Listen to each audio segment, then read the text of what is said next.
Now, this question is from Intech Collegiate High School in North Logan, Utah. What do you think can be done to increase public interest in our space program?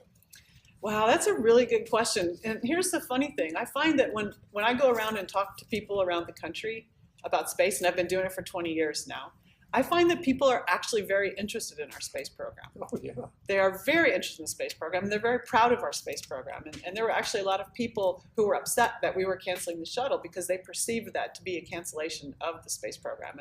And they were excited to find out we were still engaged. So the interest is out there. I think what happens is people are just so busy with their everyday lives, that they can't actively engage in space in any given moment. So I think some of the technology tools that we have now, or people who have an interest, it's very easy for them to go on the internet and find out what's going on. It's very easy for people to access information now as compared to earlier where it had to come through channels to them. They can actively go seek it. So that's one thing that I think is very beneficial these days. The other thing that I think is going to be very interesting is when some of these commercial companies start flying tourists.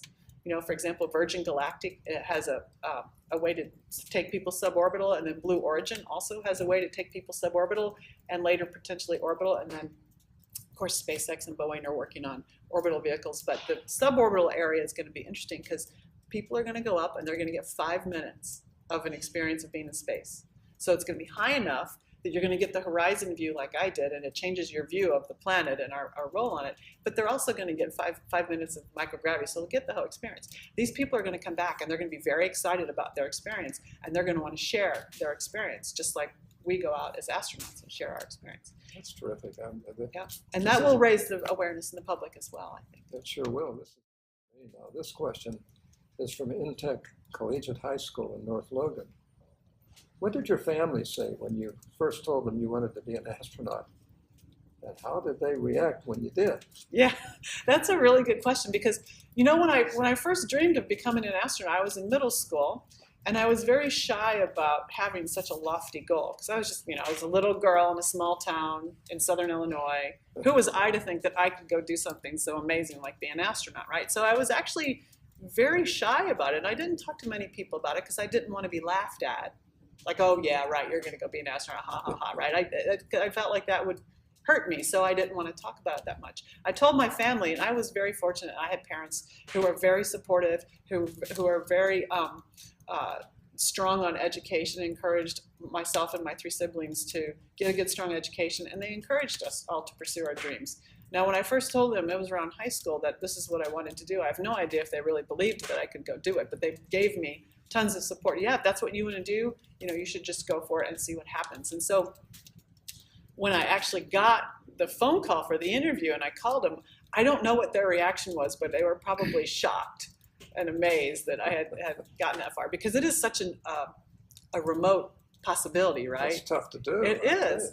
And so I think the point of all this is don't psych yourself out if you have a dream. Don't think, oh, I can't go do this. Only other people can do this. Because I am living proof that you can go do this. I'm not other people, right? There's nothing special about me or about where I grew up. I just had a dream and I decided to go for it and I worked really hard. And so anybody can do that, right? Anybody can do that. And don't feel don't feel insecure about it like I did. It's like, wow, can I really go do this? I decided to try because I didn't want to look back on my life and go, wow, what would have happened if I would have tried to be an astronaut? I wonder if I could have made it. You don't want to live your life like that, which is, again, why the students out there need to find their dream and they need to follow it because you can do it and you owe it to yourself to try. Well, this is terrific. Well, this question is from Intech Collegiate High School in North Logan again. How has your education influenced your decision to pursue a career in the space program? I'd almost have to turn that question around. It was because I wanted to pursue a career in the space program, I got the education that I did. Because, again, I knew I wanted to be an astronaut. And I started with physics. And I originally thought I was going to do physics all the way through to my PhD. And then I discovered other things that interested me. And so I decided to go study the other things. So I think I knew I wanted to end up in the space program. And I discovered as I got into college that there were a lot of different paths into the space program. There were a lot of interesting things to do in the space program that wasn't just astronaut in case I couldn't be an astronaut.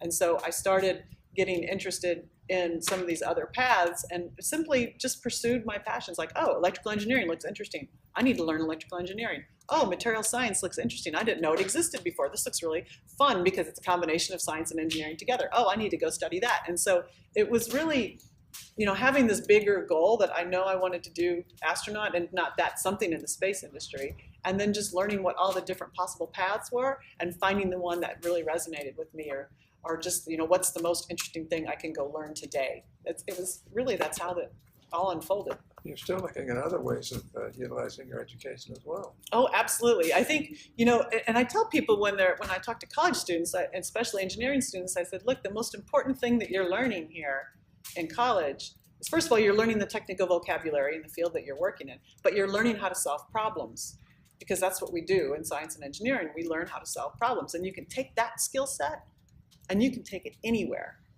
in all aspects of your life. And so with any education, you're basically learning the foundation that you need to keep on learning for the rest of your life. Because no matter what job you get, what degree field you have, you get to your first job, and you're going to find that a lot of the things that you learn in college just prepared you in order to learn what you need to learn when you get to the workplace, right? So we're all in this constant learning mode everywhere we are, no matter what fields we're in. That's great. Your discussion here today is very exciting, not just to me, but it's going to be exciting to all of our students too, to see that, that you didn't have any initially great desire to do this, but you gradually developed it, and you developed it through studies and education, and especially paying the attention to science courses, especially math. Yeah. So I'm very proud to have you here. I'm very proud to have this interview. It's a wonderful thing, and I hope our students, they have to enjoy this. They just have to enjoy this. It's great. Well, we want to thank you for being with us today, and I'm so very grateful that you're willing to talk to our students and get them interested in not just space, but engineering as a whole, and math, and the STEM programs, the science, technology, engineering, and math programs that really a lot of young people are finding to be the real place to go today. Absolutely. I think in today's world, it's much more and more important. It's a really important skill set, because everything that we do now interfaces with technology, and having at least a little bit of knowledge about the STEM areas makes it less intimidating and much more comfortable, and puts you on that lifelong learning path that we all have to be on. And by the way, thank you very much for the invitation. I always enjoy sharing space stories with people. Well, I want to thank you for coming, and I want to tell you that it's been exhilarating for me to listen to you. I can imagine what our students are going to feel like, who really have a chance to go on and do some of these wonderful science-related matters. And these schools that we're talking about really are doing some marvelous work in these areas. So thank you for being here. Thanks for taking time, and thanks for being who you are, and thanks for sharing your experiences with us. Oh, you're very welcome.